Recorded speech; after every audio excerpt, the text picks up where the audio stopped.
And when you look back in history, you don't see these kind of textbooks. Like if you back up even 50 years, there's nothing on the market like Lost Tools. Or with the format, the content's all old, but the format, the way we walk, the way a textbook can walk you through the information, and careful that this idea is something that you've got to hold on before you move to this idea. How many times should somebody practice that before they move on? Once you have these two ideas, what's it like to put those together? Like a very intentional, hospitable walk through an idea. And so I was asking him, I was like, so when you look back at antiquity and classical education and looking back into history, but we don't see the type of textbook that we're writing, does that mean we should take caution? Like, are we being all newfangled and trendy and, progressive? Being all progressive, when what we really should be doing is just reading Aristotle.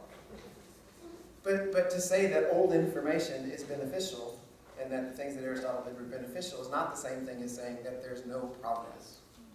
To stand against progressivism is like if the only way things are good is if you're getting better, is different than saying, hey, we've made some progress. And are we building on a foundation, making progress, or have we decided that we're so progressive that we don't need all those foundations and we can just do whatever we want, right? The difference between those mentalities. And Andrew spent a lot of years learning a lot from classical authors, and then looking at his culture and his people, his students, and saying, how best will I be able to instruct them? And then how do I do that in a textbook form so that I'm not the teacher with you in the room, but it's the next best thing? How can I hand you a textbook and it's like as close to me being there as you can? And that's all very intentional in this Lost Tools of Writing curriculum. And I consider myself blessed to be able to learn that from them. And hopefully what's happening, one of my work at CC, with the textbooks that we come out with in the future will mirror, will echo that. And as Andrew was saying, do it better than I did it. Learn from me and build on the foundation. So I love the Lost Tools of Writing. It has, as a writing curriculum, it has changed the way we make decisions in the household. We now make Andy charts for maybe not practically everything, but all the time. You still do a quick one in your head. You hear one side of the argument, and now you have this habit of, well, what's the other side of that? I've got all these reasons I want to do it. What are some good reasons not to do it? Because these are the things you practice in the Lost Tools of Writing. Our children now are probably pretty used to hearing us say, hey, Mom and Dad, can I do this?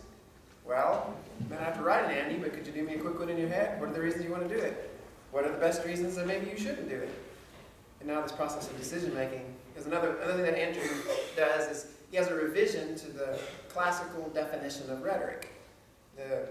Aristotle's definition of rhetoric is finding all of the available means of persuasion, or the art of finding all the available means of persuasion. And it's focused on you as a speaker being able to persuade your audience, or you as a listener being aware of how the speaker is trying to persuade you of their side. So it does go both ways. But Andrew talks about that it's more than that. It's more than just persuading, but he broadens it to decision-making. He says the art of rhetoric is the art of decision-making in community.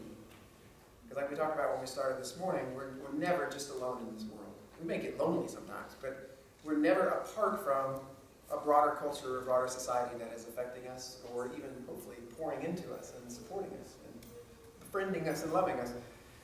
So we're in these networks of people, and we're learning the art of rhetoric. Is it just so I can go around persuading people? Well, that's not the extent of it. There may be a moment in time when you need to do that.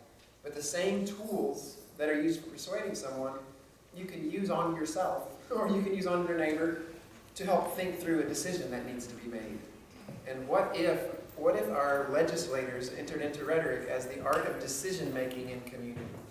And they viewed themselves as a legislature coming in order to support each other and provide ideas for one another and to discuss the pros and the cons. Like, what if that was the rhetoric that we were studying? What if our churches, anybody's in leadership in churches, or you felt the effects of leadership in churches, what if the goal was decision-making together, as opposed to, I've got my soapbox, and I happen to have all the available means of persuasion. And just watch out, because here it comes. Right? What if we could separate them and say, I'm looking for help making a decision. Can you help me? I may have some ideas where I can help you right? It's a whole different take. Not a whole different take, it's building on a foundation that was previously laid.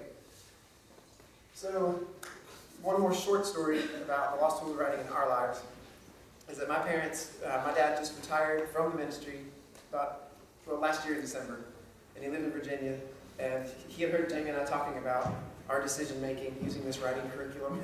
Like, it's kind of strange sounding. Do tell, but my dad emailed me and he said, could you and Jamie come up to Virginia and help us make this decision? Because I got some big decisions. I need to know if I should retire.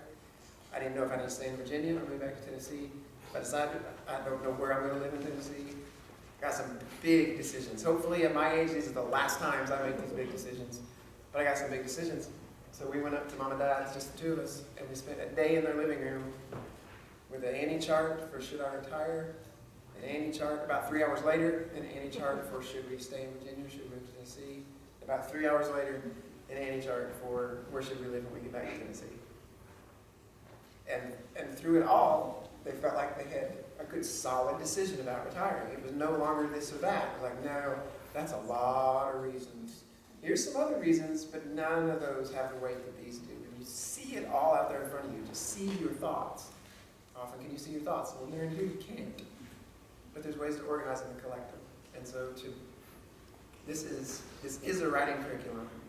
But because you don't write, you don't put anything out here unless it's first in here, this is a thinking curriculum.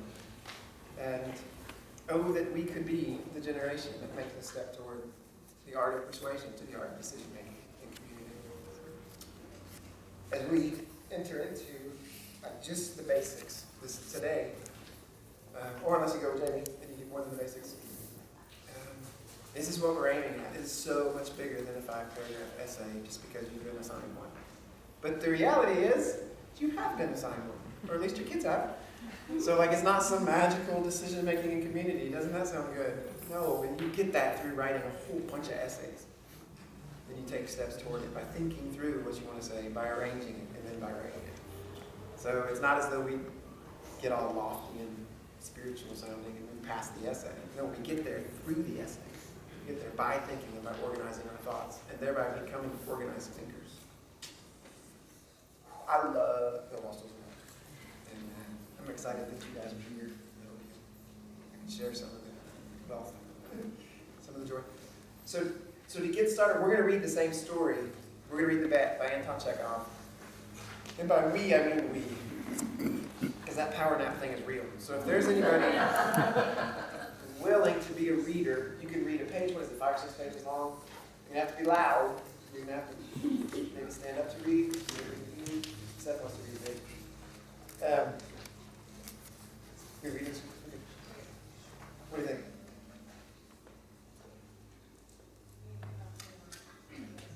Okay.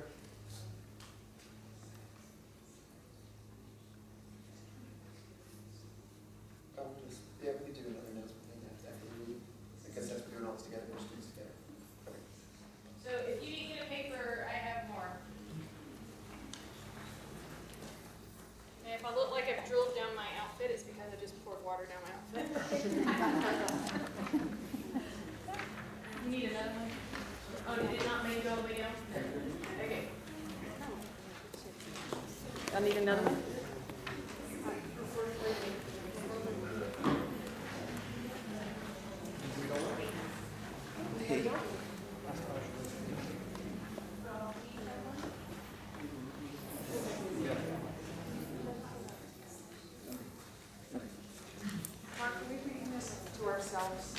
We're going to read it out loud. I want about 4 or 5 readers, and we'll read it out loud together. I know I probably need to reserve my voice. So I just mentioned the 5-paragraph essay that we have to write. Right? This is not going past it, it's going through it. So when you hear, you have a 5-paragraph essay to write, does that excite you? Does that thrill you? You're like, yes, another essay. Or perhaps it's the other opinion about essays, the loathing, the foreboding. So is anybody excited about writing? Love writing? Yes, give me another essay. And then some that might say, no, please God.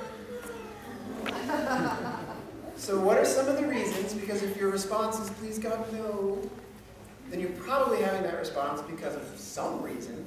You're a rational animal, says Aristotle. So there's something going on there. You're making some connection that says, no. What is it? What is it about writing that seems challenging? What's overwhelming?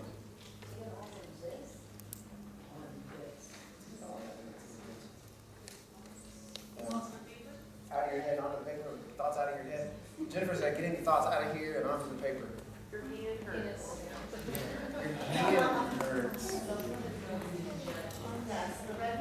Someone's going to judge me. Someone's either going to affirm or deny. It's not math. No, that's not. I learned with my graphics it is more like that, but in the past, writing was definitely opposite now. Like, there wasn't a formula or anything to follow. It was sort of just out there. It's so Okay, subjective, so, Dr. Gay, Alicia, it's so subjective, it's so subjective. Yeah. that's good. You got getting your thoughts on paper. They're going to judge me. Yes. It takes so What takes too long? What part of it? Writing it? Writing it takes too long. There they are. Actually writing it. What are some other challenges that writers face? Or some challenges that a writing assignment taunts you with? Any ideas? Being persuasive enough, persuading. Being persuasive enough? What do you think makes a paper persuasive that you're struggling with? I think it starts back at, in the process that we're going to go through is going to be, coming up with, the reasons for and against, picking the right side, a good argument for. No, that's good. Your argument. What did you say before that? What did you say? Persuasive. What's Yeah, that? choose the right side, persuasion. Oh, choosing the right side. Picking your argument, choosing the right side. Because if your advantage chart is not strong, your affirmative and negative columns, then it's true.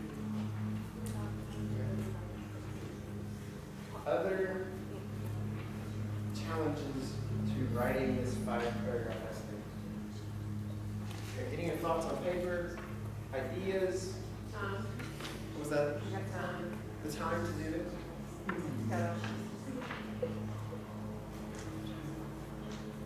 That's all I heard. And sometimes your mind is even limiting.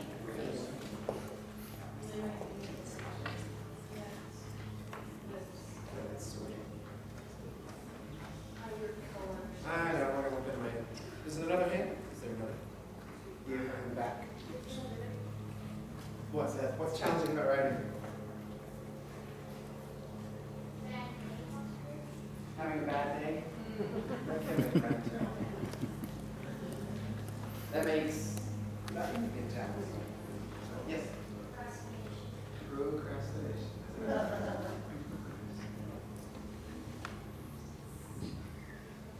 What is the challenge to writing, Molly?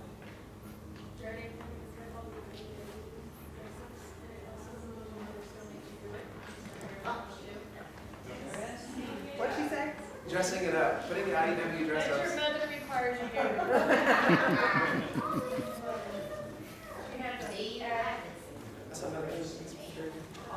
She actually said, I want to say, have lots of good ideas. Oh, that's good. Yeah, that's right. So you have all these ideas, but then how we can use it. Yes? It's a lot of work, like a lot of different processes and formulas and stuff just to get by something very. Yeah. Work is just the work is challenging, is that what you're saying? Just to put forth an effort. So is that a writing problem? Well, that's this other list I'm making. Like, y'all are all giving reasons that makes writing challenging, but some of them are reasons that makes X challenging. Right, not necessarily just writing. I'm just trying to sort it. I'm trying to sort it. Okay, so it's simply work. It's harder than playing Fortnite for another person. I'm not sure this is what they're looking for, but it is different from us going from I to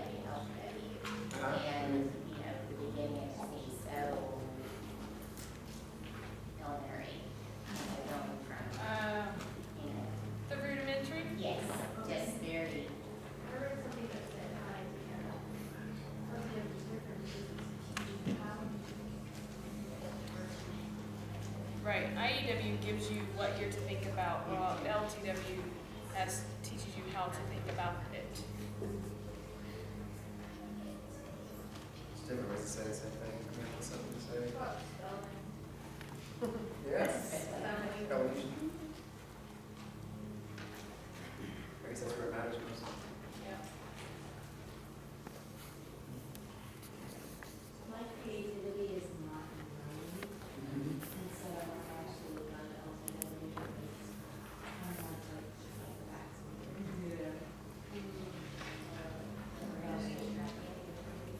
Right, so it's a solution to something for you, right? The way you just said that sounded like it solved the problem for you regarding the challenge of writing.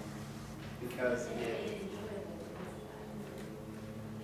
Well, it's in a way, it gives you all the answers there, there, in paper, sort of, not like your own language, but you can just pull it out, and restate it, just, you don't have to collect the thoughts and figure out where you're going, but maybe in the last paper you do have to, these first three in there. I think you're talking about IEW, she's talking about LTW. Well, she said, you know, you can do this more now. I thought Oh, she said LTW. She did. alright, so these, we're putting these on 3 boards, we're trying to sort them as we go, and if you've been with us before, you already know why. But there are 3 challenges that every writer faces, that every writer faces. From, as Andrew would say, from 3rd grade to Shakespeare. There are 3 challenges that every writer faces. What am I going to say? How do I organize my thoughts? And then how do I actually write it out? How do I turn my thoughts? And how do I turn my thoughts into organized thoughts? And how do I turn my organized thoughts into the product that I'm actually writing? What am I going to say? How do I arrange it? How do I say it? And these are 3 challenges that every writer faces. And every writer faces them every time you sit down to write. Right? It's not as though after a while you have pre-written papers in your head before you think about it. Right? Like we said earlier, the only way what's in here, or the only way it gets down here is to start in here. Outside plagiarism, then it's from right there. It's not right. So it's got to start in here. So you got to be thinking in order to be speaking. Hopefully we're going to think before we speak. This other list that we compiled is a good list, and they are all challenges in life, such as I'm going to be judged. It just takes a lot of time. I've had a bad day. I have a problem with procrastination, and dude, it's just a lot of work. Those are problems that every writer faces because every writer is a human being. Not necessarily writing problems, just problems that we face because we're moral agents. We have to make these kind of decisions. But the writing problems are categorized into 3 groups, generally speaking. And looking back through classical antiquity, there are 5, we're called the 5 canons of rhetoric. So we already talked about the definition of rhetoric. This is a rhetoric course, which early on was more centered around public speaking than it was writing. The public speeches were the important thing back in Plato, Socrates, and Aristotle's time. But over time, it's tied to both speaking and writing, just the art of human communication. And if you're going to communicate, you have to have something to say. You got to organize it somehow, right? The ideas can't come out of your mouth randomly. And you actually communicate with someone. Even if it's all impromptu and you're organizing it as you go, you still have to organize your thoughts. And then you have to actually do it. So that's happening to me right now, right? What am I going to say next? And then as I'm finishing this sentence, what's the next thing? So it's all organizing. And then as it leaves my mouth, it has to be in a way that the words mean something to you guys, right? So even impromptu speeches are happening. Invention, what am I going to say? Arrangement and elocution are the fancy words that we use for those 3 categories. Invention, not like the light bulb, not necessarily like an invention where you work for a while and then, I've got it. But it comes from the same root word as we would use for the idea of inventory. So if you've ever worked in a warehouse or just an inventory of your pantry, you have an inventory, right? You have a selection of different things to choose from. And so the invention of writing is to build an inventory of your thoughts. And in the same way that every time you cook a meal, you don't use everything that's in the pantry, But when you go shopping for the week or for the month, you fill the pantry so you have something to select from. The invention phase of writing is to fill our pantry with stuff to choose from, and we won't use it all. We want to have more than we need to choose from, otherwise we're getting really limited in what we're going to be able to say. Just like at the end of the week, or at the end of the month, what are we having? The only thing that's left. Tuna and pinto beans. Right, so in inventory, you want to build a good inventory to choose from. Have some stuff you don't need at the moment. Arrangement, how am I going to arrange it? All these grand ideas on how I work so hard to get. How do I put these in order so that it makes sense for somebody, whether I'm trying to persuade of my position, or whether it's for the purpose of decision making? It's still got to be arranged. It's got to be coherent. Comprehend what one another says. We did arrangement. We may have done inventory when we were in high school, but we did do arrangement. If you ever learned how to outline your essay before you wrote it. I don't remember getting a lot of instruction and how that helped, but I remember we were supposed to do it and turn it in. So a lot of times I'd write my paper first, and then go back and get the outline because I had to turn one in. Like, I don't know what this is good for, but it's supposed to come first. So, right, but the idea here is that if you haven't written your paper yet, in fact, we discourage complete sentences in the outline so that you're not writing, you're organizing your thoughts. You write in a little bit after you get done organizing. So you build an inventory, you organize your thoughts in an outline, and then you take that outline and you turn it into sentences. And the first step of writing is to simply turn that outline into sentences. They don't have to be good, they don't have to be beautiful, talking about the dress-ups and the figures of speech that you can add. Just a first draft is turning your outline into an essay, turning your outline into complete sentences and paragraphs. And then you go back for your second draft, and your third draft, and hopefully your fourth draft or so before you turn it in. It's like so many things in life, your first attempt is not the best that you can do. It's maybe the best that you can do at the moment. But you build on it and do better. So we want to have several drafts of these papers so that we can get the most out of each opportunity to write. So the three challenges every writer faces, I have 3 solutions in the first 3 of the 5 canons of rhetoric: invention, arrangement, elocution. The last 2 canons of rhetoric, just for information purposes, have more to do with public speaking. So the 4th canon is memory, and the 5th canon is delivery. When you write a paper, you don't have to memorize anything. You might use your memory, but it's not exactly the canon of rhetoric where you're using your memory to speak publicly. And then, of course, delivery, there's no requirement for a good essay that you maintain good eye contact. Your essay is not going to maintain eye contact. Or that you use good gestures, good hand gestures, and be sure to look at everyone in the eye. Right? A paper doesn't do that. So you only need the first 3 canons for your writing course: invention, arrangement, and elocution. And now I'm done. All right, before we split up, we're reading. No, we're reading, We're reading. right, before I make mine up. Sorry. That's the one thing that's more used to.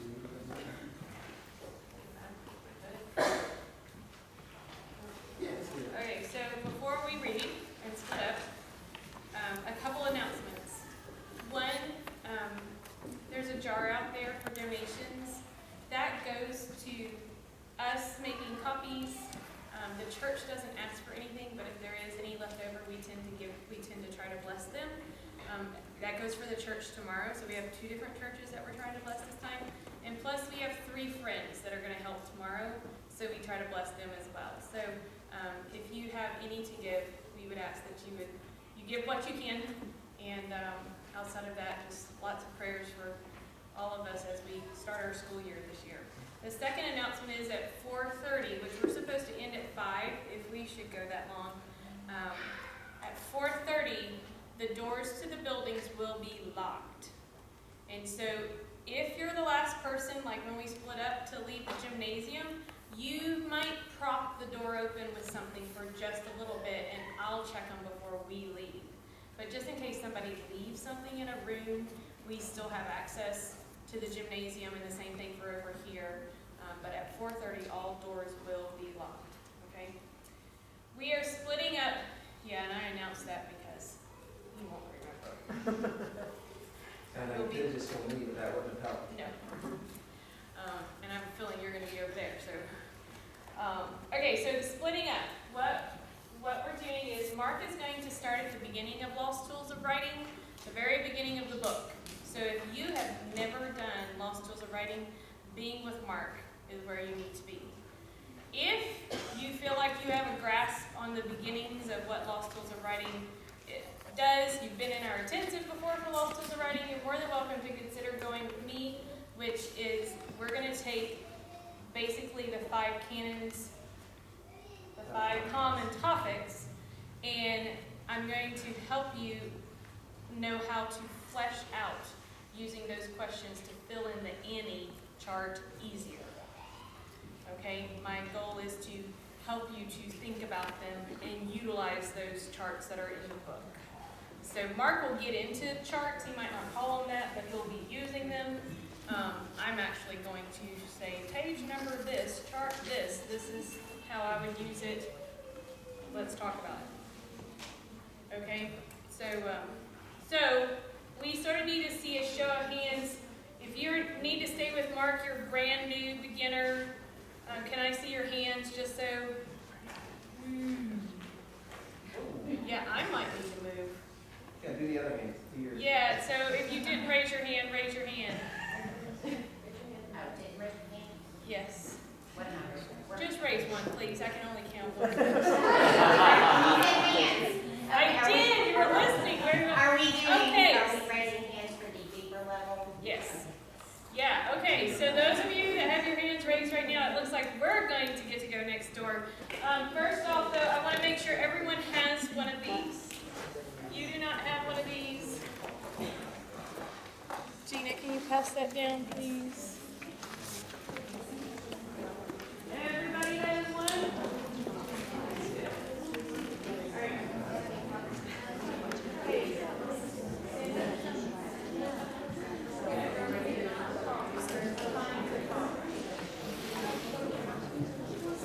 All right, older or digging deeper into charts, let's go next door. Did you leave the other marker over there?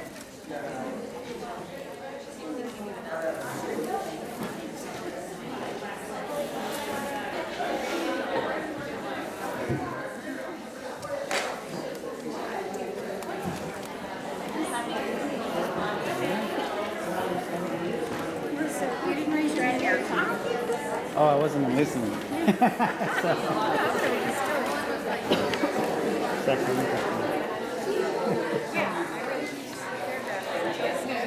Oh, hi, Sabrina. Oh, is someone sitting here? Did they move? They moved, they left.